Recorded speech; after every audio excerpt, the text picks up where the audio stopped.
Shalom from Jerusalem. This is TV7's Israel at War update. And as we're set to deliberate the latest developments here in Israel, throughout the region and beyond, it's always important to remember how the war began.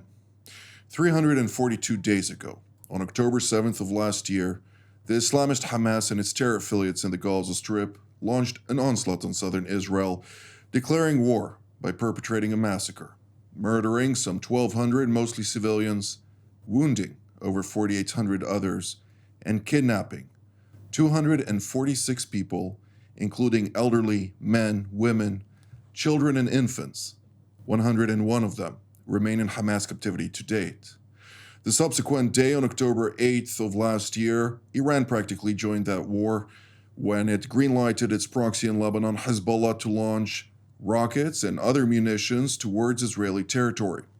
Since then, thousands of projectiles have been fired from Lebanese territory by this Iranian proxy, and not only from there. Additional proxies have also fired towards Israeli territory from Yemen, from Syria, from Iraq, including Iran proper, on the night between the 13th and 14th of April earlier this year. Now, as the situation continues to unfold, let's now turn to central Israel, where we're joined by Brigadier General in Reserve Amnon Sofrin, formerly a senior officer at the IDF Intelligence Directorate, as well as the Mossad Intelligence Directorate Division Chief. It's always good to see you, General. I'd like to start with focusing on the Eastern Front today, particularly Jordan. We saw yesterday Israeli Prime Minister Benjamin Netanyahu tour the Eastern Front, receiving a situational assessment and highlighting the importance of cooperation as well as collaboration on multiple levels with the Hashemite Kingdom of Jordan at a time when the monarchy there is under threat from the Islamic Republic of Iran, engulfed by various Iranian proxies, both on the Syrian front as well as the Iraqi front. What can you tell us about that? When you look at Jordan today, you find out three major issues. The first one is a huge attempt and a huge effort coming out from the pro-backed Iranian militias from Syria to infiltrate into Jordan, to get together with what we call extreme Muslim cells that are in Jordan, for one purpose, first of all, to try to destabilize the regime of King Abdullah. The second is to use Jordan to get into the Jordan Valley, and from the Jordan Valley to get into Judean Samaria, and to bring weapon systems, explosive, and so on, for the Hamas and the Palestinian Islamic Jihad regiments that are positioned in Judean Samaria. The second issue is the collaboration between Israel and Jordan. On the military side and on the security side or defensive side, we have very good relations. We're working together and cooperating. On the other hand, Jordan today consists of many or majority of Palestinians that are living in this kingdom. And of course, none of them is fond of Israel or likes Israel. And we had a demonstration just this week that one of the Palestinians came from Jordan, driving a car, got into Allenby Bridge passage, and killed 3 Israelis just like that by hiding a pistol in his clothes and pulling it out and killing those residents. And this can be something that we have to be careful and to predict that it can happen on a daily basis of people coming out from Jordan, and who knows what are they aiming to do. Indeed. Let's now turn to Washington, D.C., where we're joined by retired Brigadier General Mark Himmet, who formerly served as Assistant Secretary of State for Political and Military Affairs, among a long list of other positions. It's good to see you, General. I'd like to It's always a pleasure to have you, Mark. I'd like to start by focusing on Iraq, where we saw the Iranian president visit, meeting also with his counterpart, al-Sudani, and discussing a long list of issues, bilateral issues that the Iranians, of course, have with the Iraqis. Nonetheless, the first visit he made within his broad Iraqi tour was to the grave point, or the targeted killing point of Qasem Soleimani, something that, of course, signaled a certain message. And the second meeting, during his meeting with his Iraqi counterpart, he highlighted the necessity to establish a joint committee to think about security arrangements and broader strategic architecture within the Iranian influence on Baghdad. To what degree should we be concerned of this, and what is the signal to Washington in this context as well? First of all, I'd like to add on one point you were talking about with Jordan. It's also interesting to note that they just finished parliamentary elections, and the Islamists, the Muslim Brotherhood affiliates, won an unprecedented 20% of the seats. That's obviously a reflection inside of Jordan for the displeasure on what's happening in Gaza, and it really is a thumb in the eye of the king. Now, turning to Iraq, I've always felt that we've got to accept that Iran is a geographic neighbor of Iraq, and that won't go away. They have historical ties, they have political ties, but as I think the way it should be seen is that as long as there is not interference on the part of Iran with regards to Iraq, then we can accept the fact that they will have some measure of influence. We just got to make sure that interference doesn't happen, and that the influence is in the main for the positive. The fact that he went to Soleimani's gravesite first, or hit site first, wouldn't surprise me. He was an Iranian citizen. I think I am a little more concerned that in the wake of the U.S. Iraq security framework agreement, where we are actually backing out of Iraq with our troops, there seems to be a desire on the part of Iran, and in particular the Iranian Revolutionary Guard's Quds Force, to increase their presence in Iraq. So I think that's where we need to keep an eye on more than anything else, which is in this enhanced relationship between Iran and Iraq, formally, not just informally, where does the IRGC fall out on all of this?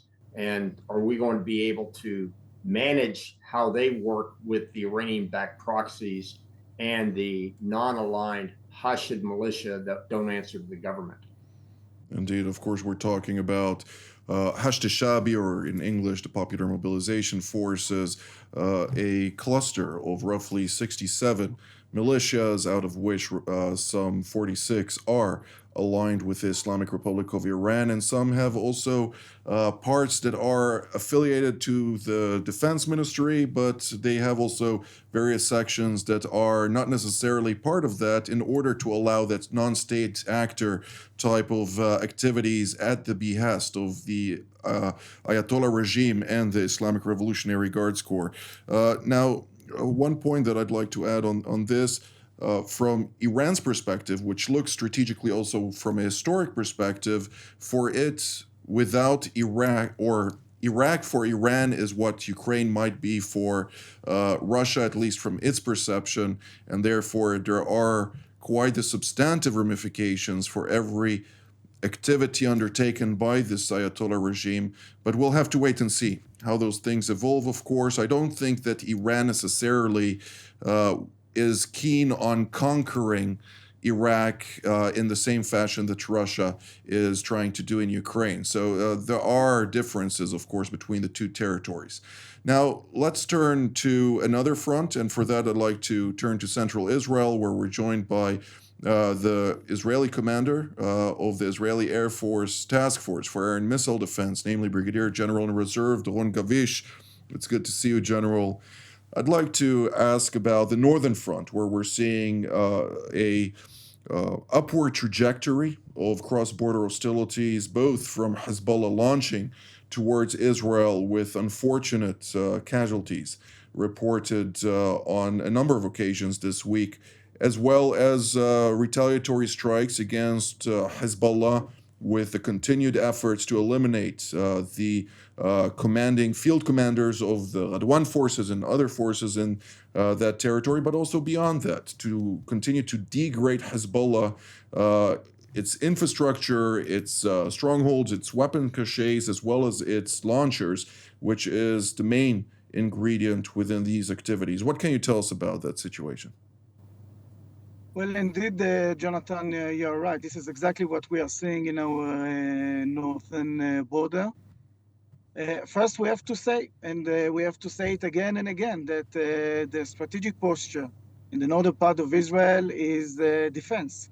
This is what Israel stated from the beginning of the war, that we are in the offense on the south part of Israel against the Hamas, and we are on the defense, what we are calling active defense on the northern part of Israel, which means that our forces are in defense posture, but still striking the Hezbollah terrorist organization, which are in the northern part of Israel and the southern part of Lebanon. You are exactly right. This is what Israel, at least from our side, this is what we are trying to do to minimize the capabilities of the Hezbollah, mainly the Radwan forces, but also others. We are trying to minimize the amount of launchers that the Hezbollah is holding in the south part of Israel. We have to remember that during this war, we saw more and more UAVs and other projectiles that were shot toward Israel. So this is something that is being done by Israel all along those months. We could say that in the last 2 to 3 weeks, we see our northern command being a little bit more proactive in this sense. This is something within the authority of the commander of the Israeli Northern Command. But as I said, the strategic structure and the strategic posture is still the same. We have to remember that from the Israeli point of view, of course, from the civilian point of view, this is an unbearable situation. There are around 70,000 Israelis that are evacuated from their own homes, refugees in their own country. And we have to also say that the northern part of Israel is basically shut down from an economical point of view. Very, very challenging situation. And for those Israelis that stay there, it is very hard for the mothers who need to send their kids into school while they know that there are projectiles that are being shot toward Israel. We are trying to defend as much as we can with our air defense and other means. But as we say all the time, unfortunately, it is not an hermetic defense, and still we see some civilian cities that are being hit by those projectiles, and unfortunately also some casualties within our civilians. So Thank you, the General situation is Gavish. still there, Jonathan. There is no question that Israel is a point that it needs to make a decision. Are we continuing with this attrition war, or are we going to change the strategic posture of the northern part of Israel? Absolutely. Thank you, General Gavish. Let's now turn to Washington, D.C., where we're joined by Ms. Zineb Riboua, a research fellow at the Hudson Institute, where she also manages, of course, the Center for Peace and Security in the Middle East. It's a pleasure to have you back, Zineb. I'd like to immediately divert our attention to the meeting of the Arab League that took place over the course of a couple of days in Egypt, during the course of which we saw the foreign ministerial, of course, discussing various matters, having also EU foreign policy chief Josep Borrell join, as well as Turkey's foreign minister for a very first time in a very long time, Hakan Fidan, also joining this discussion, talking about the Gaza Strip. What can you tell us about that? Is there unity in the Arab world with regard to the Gaza Strip and Israel, or are those two still compartmentalized between the two? Well, thank you very much for having me, Jonathan. I would say that while the Gaza war occupies the minds of a lot of leaders, there is something that Egypt, for example, is extremely worried about. Let's not forget that since the Houthis attacks, the Suez Canal has lost $2 billion.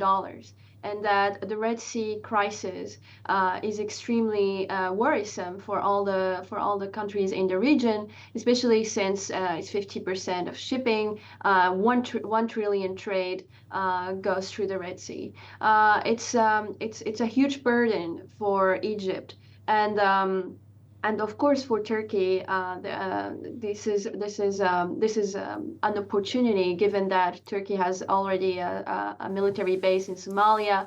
They have huge interest in the region. They are actively competing to seize as many strategic points as possible. And so the Arab League was a moment where they not only discussed the Gaza war, but they also discussed the upcoming threats, given I would say the collapse of the deterrence in the region.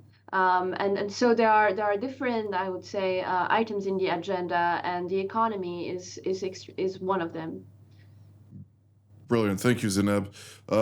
General Sofrian, I'd like to double down on the discussion actually on the Houthis, since Zineb mentioned that. When we're talking about this threat, we just heard last night the IDF Deputy Chief of General Staff, Major General Amir Baram, speaking at the graduation ceremony of the officers' course of the Israeli Navy, during the course of which he highlighted the necessity to further bolster Israeli capabilities, despite being a relatively small navy, but bolstering its capabilities, bolstering the number of vessels in its disposal and tools at its disposal in order to confront far threats and also establish dynamic deployments that will be able to be held for a longer period of time.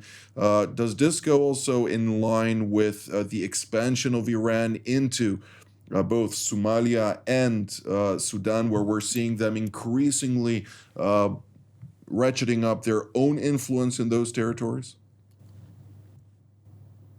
Jonathan, when you look at the Red Sea today, it is being kind of a process that in the end will not be in our favor. And I will explain what I'm saying right now. First of all, you have the Houthis that are blocking the Bab el-Mandab Strait and actually controlling whoever tries to get into the Red Sea, aiming to go to Eilat port, which is paralyzed for about 9 or 10 months already. But they don't allow them to get in, and they try to hit them, and in many cases they succeed. That's A. The second issue is what happens with Sudan and Somalia. Sudan, the Iranians are backing today Mr. Burhan, who is controlling Sudan. They're assisting them with weapon systems and so on. The Russians are also already there. The Russians do have access to the Red Sea, and they will have probably the authority or authorized by Mr. Burhan to establish some kind of a naval port at the coast of the Red Sea. And not the Iranians. The Iranians are not allowed to do that yet. But the Iranians are keep on trying to convince Mr. Burhan to allow them to establish some presence in Sudan along with the Red Sea. So Sudan is what we call a very focal point that should be looked very carefully for the next future, because it is going to threaten whoever tries to move along the Red Sea to Eilat port. The next issue is what happens with Somalia. Part of Somalia, a wide part of Somalia is occupied or held by terror groups headed mostly by an organization which is called Al-Shabaab. Now they control the area, they control the access to the Red Sea and to what we call the Horn of Africa. And pirates getting out of them are trying to get hold on what we call commercial vessels. They do it for many years, and they renewed it because many vessels right now are going through the Horn of Africa and trying to get to the Mediterranean Sea through Gibraltar Strait. And therefore, it is a focal point. It is a very important area, and they try to get hold on that as well. Now, the Egyptians are trying to assist Somalia and, of course, to get for a foothold within the Red Sea in order to ensure be secure whoever tries to get to Suez Canal. And on the other hand, we have Ethiopia that got hold with Somaliland or some agreement with Somaliland that will allow it to get access to the Red Sea from Somaliland, which is in the northern part of Somalia.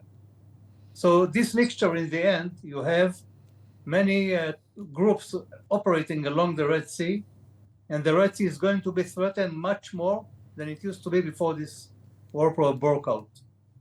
Indeed. Thank you, Generals.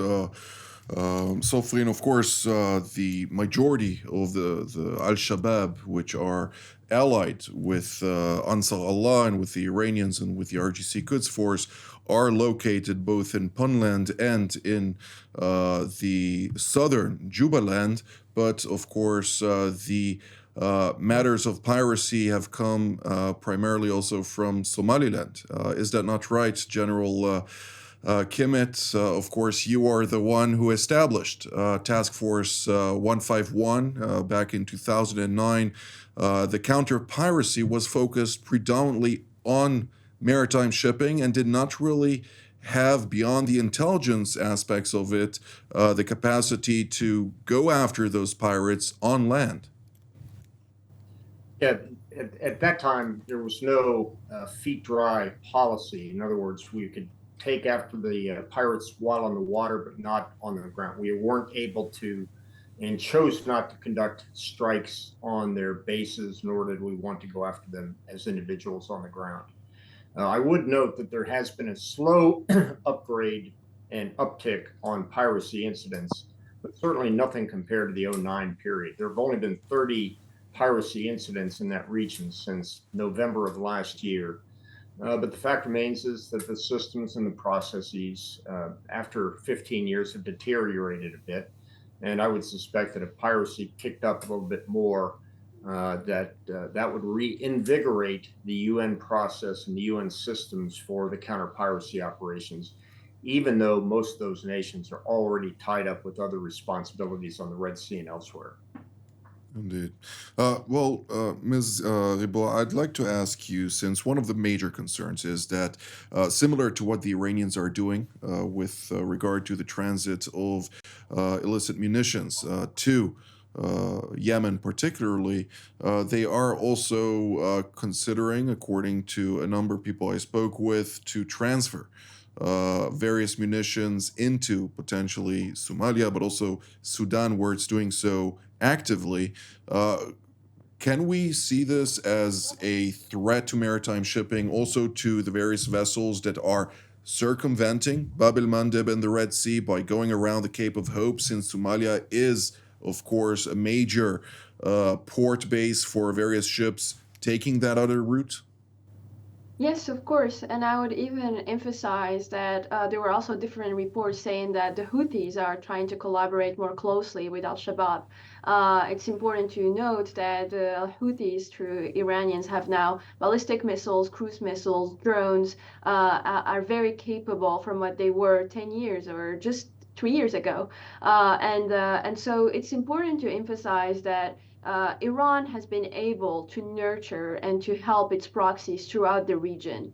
As you mentioned in the discussions surrounding Iraq, for example, Iran is actively working on taking advantage of every single opportunity to assert itself, whether it's in Sudan or every single conflict where it can, because the main goal is to, first of all, have a wider proxy, be capable of producing at a large scale and testing its military industrial complex so that all of its proxies have the necessary weapons they have. But more importantly, what I believe the Iranians are trying to do is to distract from the nuclear program and the weaponization of the nuclear program that they are currently undertaking. And this is something that Jake Sullivan, National Security Advisors, have also pointed out recently. And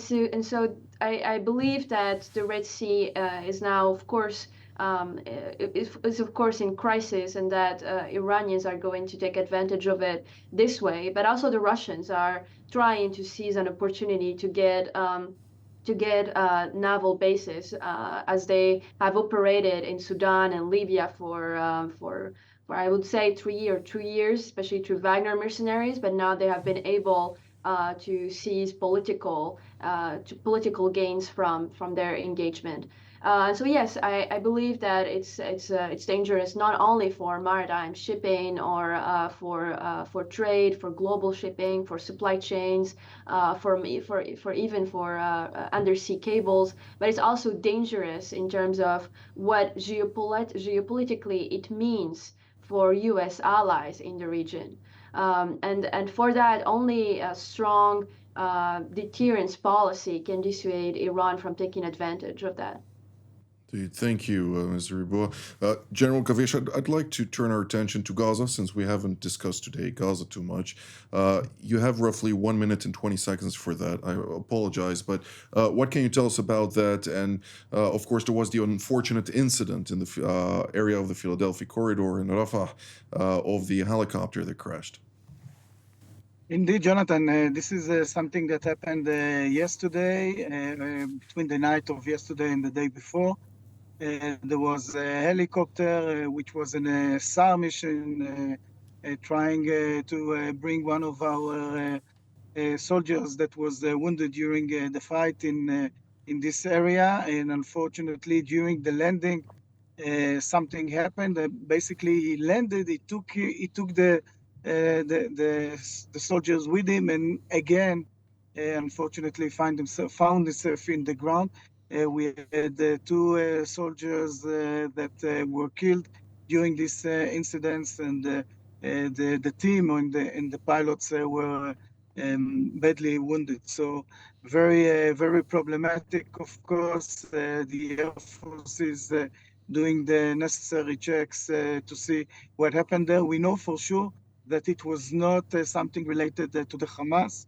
It was not that it was taken down. It is either man fault or women fault, because there was a man and a woman in the cockpit, or it could be a technical fault. So this is something that is being looked at, and unfortunately, this is really the only last development in this area. The hostages are still there, the 101 hostages.